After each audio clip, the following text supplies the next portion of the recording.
Bom dia, ouvintes. Estamos iniciando mais um programa nas Entrelinhas. Quartas-feiras, 10h30 da manhã. E hoje temos a participação de dois ilustres convidados. Além da participação da professora Paula Schomer, que vai participar como uma das entrevistadoras das duas personalidades convidadas para o programa de hoje. As duas presenças ilustres são o diretor-geral da ISAG, professor Mário César Barreto Moraes, e o professor Henrique Guilherme Carlos Heidemann Neto. Ele é o chefe do Centro de Graduação da Escola Brasileira de Administração Pública e de Empresas da Fundação Getúlio Vargas, do Rio de Janeiro. Professora Paula Schomer, eu gostaria que, em primeiro lugar, você desse um encaminhamento, digamos assim, para começar a discutir essa questão do ensino superior no Brasil. Bacana. Obrigada, Enio. Um prazer estar aqui. Professor Mário, professor Henrique, uma alegria estar aqui com vocês na Rádio Desk. E eu queria aproveitar a experiência de vocês, o conhecimento sobre o ensino superior brasileiro, perguntando quais são os desafios principais que você... Professor Henrique. Professor Henrique. Em primeiro lugar, bom dia, ouvintes da Rádio Desk, da 100.1 FM. Bom dia, professora Paula, Enio, professor Mário. É um prazer poder compartilhar e aprender aqui com vocês sobre ensino superior. Na verdade, eu acho que o grande desafio, vou tentar ser bem pontual, que o ensino superior tem no Brasil, tanto para o governo, quanto para a sociedade civil, quanto para empresários, é entender que não se pode pensar em ensino superior como uma parte da educação, né? A educação não pode olhar para um lugar e dizer que ali naquele cantinho, aquele cantinho vai ser a solução para os problemas da educação brasileira. Olhar para aquele outro cantinho e falar, vamos pegar lá 100% do royalty do petróleo, vamos jogar tudo lá dentro que vai se resolver o problema da educação brasileira. Né? Não. A educação brasileira precisa ser olhada de forma ampla, de forma geral, sem compartimentalizar. O estudante, ele não é esquartejado. O estudante, ele é inteiro. Você não vai analisar primeiro a educação, um braço, depois outro. Então, você tem que olhar a atuação do estudante no sistema de ensino nacional, desde a educação básica até a saída do estudante para a vida profissional. E quando eu falo da saída do estudante para a vida profissional, não estou falando somente do ensino superior, porque o estudante pode ter a opção de fazer um ensino técnico. Eu não quero fazer universidade, como em muitos países, onde ser técnico é uma opção e que a pessoa vai até o final de sua vida como técnico. Então, para mim, o grande desafio, professora Paula, inicial é esse. É entender que ensino não se olha somente uma parte e que ele está completamente integrado, desde o ensino básico, desde lá da família até a saída para o mercado de trabalho, para a formação do cidadão. Professor Mário, o senhor gostaria de comentar sobre isso? Bom dia, professora Paula, Enio. É um prazer estar de novo aqui na Rede Desk e um prazer ainda maior estar com o professor Henrique, da Fundação Getúlio Vargas, que hoje nos alegra com a presença e com as contribuições. Bem, com relação ao ensino superior, eu gostaria de destacar 2 pontos. Um, na linha do que o professor Henrique colocou, que era importante a compreensão do processo de educação de forma sistêmica e não compartimentada. Hoje, o que acontece? Parece que o ensino são fases que a pessoa passa e não a formação como um todo. Então, formou-se no ensino fundamental. Parece que terminou. Agora é outra coisa. Vai começar o ensino médio. Não, aí terminou o ensino médio. Não, agora o outro desafio é o ensino superior, é outra coisa. Na realidade, tudo é um processo, ou deveria ser. Nós padecemos, talvez hoje, de algumas políticas públicas um pouquinho mais efetivas nestes estágios, tanto no ensino fundamental, médio, quanto no superior, mas, sobretudo, falta um link. Veja que até a própria regulação federal estabelece que o ensino fundamental é responsabilidade dos municípios, o ensino médio é responsabilidade do Estado e o ensino superior é responsabilidade da União. Quer dizer, e a quem cabe avaliar tudo isso? Novamente, os conselhos municipais, O Conselho Estadual avalia o ensino fundamental e o médio. O superior, quem avalia é o Ministério da Educação. Agora, mais recentemente, a lei alterou que o ensino técnico, vinculado ao Sistema S, quem avalia é a União. Não é mais o Estado nem o município. Então, é cheio de recortes e de fragmentos. Esse é o primeiro ponto, reforçando o que o professor Henrique colocou. O segundo ponto, especificamente com relação ao ensino superior, e eu acho que, de certo modo, vale para as outras etapas de ensino, é que as instituições têm que compreender que o aluno não é o cliente da instituição, que a instituição existe para servir a sociedade. E, portanto, nós temos que transformar esse aluno em alguém melhor do que entrou para devolver para essa sociedade alguém que ela necessita. E aí vem a grande pergunta: na formação dessas pessoas, na formação dessas pessoas, na formação dessas pessoas, na formação dessas pessoas, na formação dessas pessoas. Nas premissas que vocês colocaram, tanto o professor Henrique como o professor Mário, há uma crítica, implícita uma crítica ao modelo brasileiro de educação.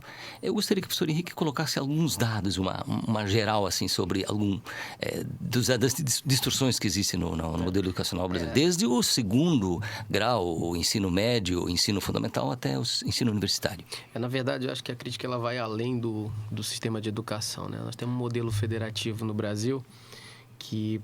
Esse modelo, infelizmente, ele traz para a gente essa divisão que o professor Mário colocou, essa hierarquização. Na década de 80 para a década de 90, o Brasil passou por um processo em que a Constituição Federal passa a reconhecer o município brasileiro como ente federativo. O que significa isso? O município começa, a partir de então, a ter funções que antes não tinham. E uma delas foi a municipalização no Brasil. E passa a responsabilidade de gerenciar anos dentro de um modelo patrimonial, patrimonialista de Estado, em que você não de administrar o ensino, tua responsabilidade. Qual é o impacto disso? Então, hoje a gente está começando... Agora, a gente vem sentindo um pouco esse impacto e a gente também está aprendendo com tudo isso. Mas o que não quer dizer que é ruim que os municípios tenham essa responsabilidade. O que você quer dizer que não houve, digamos, um bom preparo para que os municípios assumissem essa responsabilidade? Isso depende para qual município a gente está falando. É isso, porque a gente tem bons exemplos também, né? De municípios que assumiram e desempenham bem essa responsabilidade. Isso depende muito. Eu imagino que quando você descentraliza poder, mas não descentraliza recurso, você tem um grande problema para o município. Isso é ruim. Porque, como disse o professor Marinho, eu tenho que pensar na sociedade. É uma decisão que vem de cima para baixo, em que eu tenho um município que depende somente do fundo de participação, que não tem recurso para administrar e gerenciar o seu sistema educacional. Como é que eu vou fazer?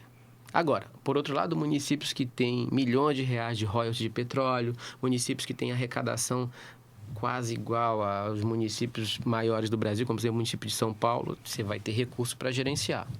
É o que eu sempre digo, um grande município, o recurso você tem, ele é mal gerido, né? E tem município que, se você fechar a prefeitura, você fecha o município. Então, são pequenos municípios no Brasil. Você tem uma ideia dos aproximadamente 5.600 municípios no Brasil que a gente tem, a maioria deles tem até 20 mil habitantes. E que dependem do fundo de participação municipal. Então, isso depende muito, professora Paula. Falando do modelo federativo e da necessidade de a gente pensar o sistema como um todo, tem essa coisa, se a APA, né? Então o professor Mário falou, a educação básica, fundamental, a responsabilidade do município, depois a União. Então se a responsabilidade é de todos, mas não é de ninguém pelo mau desempenho da educação brasileira de modo geral. E se o cliente, né, principal não é o aluno, mas é a sociedade valoriza a educação. Em que medida a sociedade também precisa se aproximar mais das escolas e da educação para que, enfim, o bom desempenho da educação brasileira seja alcançado?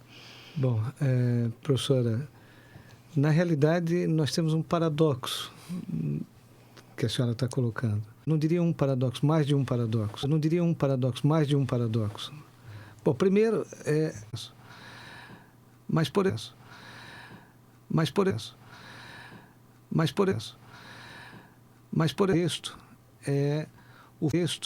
É o fato de os municípios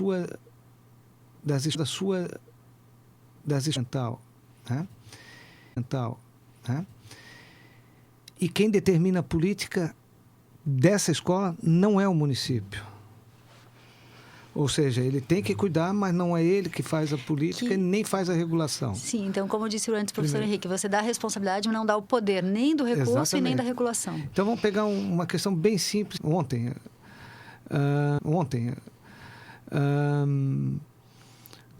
município de São Paulo. O município de São Paulo tem dinheiro, tem poder, tem condições, é o maior município da União, tanto em população quanto em arrecadação. Ele tem uma deficiência de mais de 10 mil vagas em creches. Do município. Foi dado recurso para o município, mas nós temos um outro problema conjuntural. Onde existem terrenos na cidade de São Paulo para construir uma creche? Ninguém avaliou isso. Se eu tratar o ensino fundamental, então é pior. Vamos pegar uma política. A política que foi definida em nível nacional de que não pode haver reprovação até o 9º ano do ensino fundamental. Quando que o município participou da discussão se isso era ou não conveniente? Ou quando o Estado, ou que isso era... Bom, pedagogicamente é alegado que traumatiza o aluno se ele for reprovado. Eu passei por um processo que eu tinha que ter desempenho, como qualquer um dos senhores que estão aqui presentes. E eu não acredito que eu tenha sido mais ou menos traumatizado do que qualquer um de vocês por saber que se não fosse bem numa prova no 3º ano, na minha época era no primário, eu seria reprovado. Mas isso é uma determinação federal que impacta no município. Então, o que vocês estão, se eu estou entendendo bem, vocês estariam defendendo um federalismo de fato, né? Então, você distribui as responsabilidades, mas também distribui o poder. Recursos, regulação e aí sim o envolvimento da sociedade, mas um envolvimento mais direto no local, no contexto. Principalmente, professora Paula, o envolvimento da sociedade. É fundamental a gente ter o espírito de comunidade. Em alguns países no mundo, o que determina o valor de um imóvel é o quanto aquela escola primária ela é boa ou não. Sim, a educação é um valor primordial. É o valor primordial. Se você está num bairro A em que a escola é muito boa, aquele imóvel vale 100 unidades monetárias, você atravessa a rua, a escola do outro bairro vale menos, o imóvel cai 50%, porque o seu filho vai ter que estudar na escola daquele bairro. Esse sentimento de comunidade... a gente precisa avançar. Acho que a gente vem avançando, professor Marinho, não sei se eu concordo com isso. Isso é muito mais claro em regiões aqui no sul, no interior do Rio Grande do Sul, de Santa Catarina, onde você, inclusive, tem universidades comunitárias, como a UX, por exemplo, né? Então, a Universidade de Caxias do Sul, quer dizer, isso para quem... Eu morei na Amazônia e vejo que são culturas diferentes, vejo que são procedimentos diferentes, e que se baixa uma política de cima para baixo, dizendo assim, olha, vai ser assim em todo o Brasil, como o professor Marinho falou. Então, quer dizer, sem olhar isso... que o professor coloca é tão interessante que o sistema de avaliação federal, ele trabalha uma questão bem interessante. Vamos pegar o caso de Santa Catarina. As 3 escolas com melhor desempenho são do norte do estado de Santa Catarina. Uma é de Garuva, a outra, se não me engano, desse ano que passou, é de Jaraguá do Sul e a outra é de Joinville. O que elas têm em comum? Um forte envolvimento das famílias com o processo de ensino e aprendizagem. E aí é aquilo que o senhor falou antes no início, uma compreensão sistêmica do processo, né? Então, quem faz a educação não é só a escola, né? É toda a sociedade, a comunidade, a família e a escola. Exatamente. E as universidades. E aí, quando esse aluno chega no ensino superior, se essa família não tem esse envolvimento, o que acontece? Ele chega um aluno que não está preparado para enfrentar o ensino superior. E aí você pode perguntar, mas o que comprova isso hoje? Basta você olhar o INAF, que é o indicador que mostra quantas pessoas que não conseguem entender o que lê estão na universidade no Brasil. O índice do INAF é muito elevado, ou seja, o aluno chegou na universidade sem aprender, sem entender o que lê. Eu queria, no nosso programa, fazer uma pergunta para o Gui. Essa presença do professor aqui em Santa Catarina, a presença do professor Henrique Guilherme em Santa Catarina, nessa discussão que está acontecendo hoje na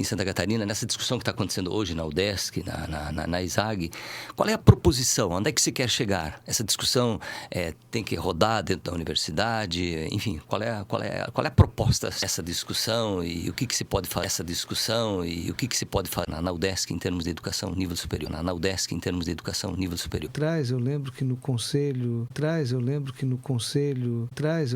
no conselho empresarial que nós estruturamos na ISAG, um ex-secretário de administração colocou uma frase que ela resume bem essa questão. Ele disse o seguinte, que uma das coisas que mais o preocupava enquanto gestor público era o fato da universidade virar as costas para a sociedade. Eu entendo que muitas vezes a universidade ela lava as mãos. E ela entende que isso não é um problema dela. Ela tem que formar o aluno e botar na... Só que esse é um problema dela. Lamentavelmente, muitas vezes ela deixa de ter consciência de que se ela não é parte da solução é porque ela está fazendo parte do problema, como diziam os coreanos. Professor Henrique. Eu concordo com o professor Mário. Eu acho que ele resumiu bem até o meu pensamento. Só para complementar, professor, eu acredito que eu brinco com alguns colegas meus que eu tenho mais intimidade. Eu digo o seguinte: quanto menos PhDs nós tivermos, melhor será a nossa sociedade. Nós precisamos ter doutores que coloquem a mão na massa e o pé na lama, porque PhDs, infelizmente, não resolve problema. Então. Bom, diante disso, vamos trabalhar, né? Vamos botar a mão na massa. Ok. Eu agradeço muito a presença do professor Henrique Guilherme Carlos Heidemann Neto, da FGV, professor Mário, aqui da nossa ESAG, a presença da professora Paula e o nosso programa. Eu sei que não existe nada que se conclui na vida. Então, nesse programa nós vamos findar, mas nós voltaremos na semana que vem. E essa temática, a questão da educação, é assunto do cotidiano. Tomara que continue sempre, sempre, sempre. Um abraço a todos os ouvintes. Obrigado pela apoio e obrigado por contarmos aqui com a presença do professor Henrique. Obrigada. Obrigado.